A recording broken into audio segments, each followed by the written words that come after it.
ऋचा जी लखनऊ से। राधे राधे। राधे राधे महाराज जी। महाराज जी तीसरी आंख आज्ञा चक्र खोलने का उपाय बताइए महाराज। अरे इन दो आंखों को तो पवित्र कर लो पहले। भगवान ने जो दिया है, पहले इन दो आंखों को पवित्र करो, सब में भगवान की भावना करो, अपने पति को भगवान के रूप में देखो, सास ससुर को भगवान के रूप में देखो, बच्चों को भगवान। तो नेत्रों की सार्थकता जो है उसकी सार्थकता हो गई। अब आज्ञा चक्र खोलने के आप में सामर्थ्य नहीं है, भगवान कृपा करे तो हो सकती है। क्योंकि कितने घंटे पद्मासन में बैठ सकती है? 3 घंटा बिना हिले। 3 घंटा बिना हिले जो सिद्धासन में बैठ सके वो आज्ञा चक्र को खोल सकता है।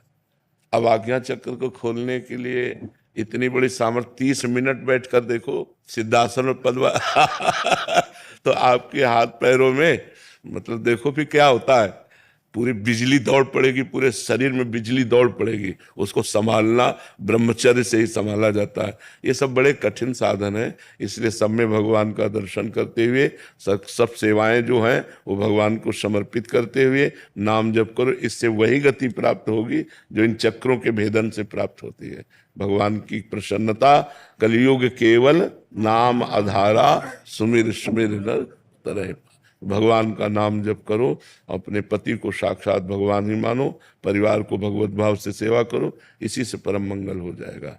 जो धर्म के अनुसार चलता है, भगवान का नाम जप करता है, सब में भगवत भावना करता है और आए हुए दुख सुख को बिना किसी व्यथा के सह लेता है और हम पर भगवान की अपार कृपा है ऐसा सोचता है, उसको भगवत प्राप्ति ऐसे हो जाती है जैसे बाप की संपत्ति पर बेटे का स्वयं अधिकार हो जाता है।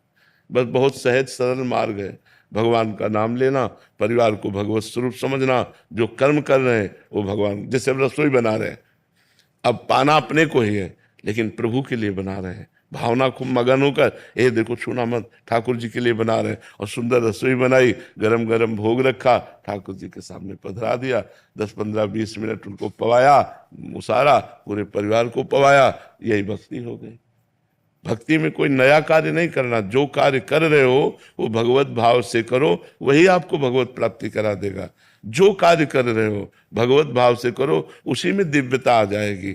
बस ये है कि नाम जप बड़ा कठिन है निरंतर चलाना। आप देखो नाम जप अंदर ही अंदर निरंतर चलाना बड़ा कठिन, सबसे कठिन काम विश्व में निरंतर नाम जप चलाना है। ये हमारा अनुभव है, अपना अनुभव है, क्योंकि अब हम दिन भर इसी में तो लगे, निरंतर इसको चलाना कि हम 8 घंटे 10 घंटे बिना विस्मरण किए नाम चल रहा है, ये बहुत कठिन कार्य है और इसी से भगवत प्राप्ति हो जाएगी।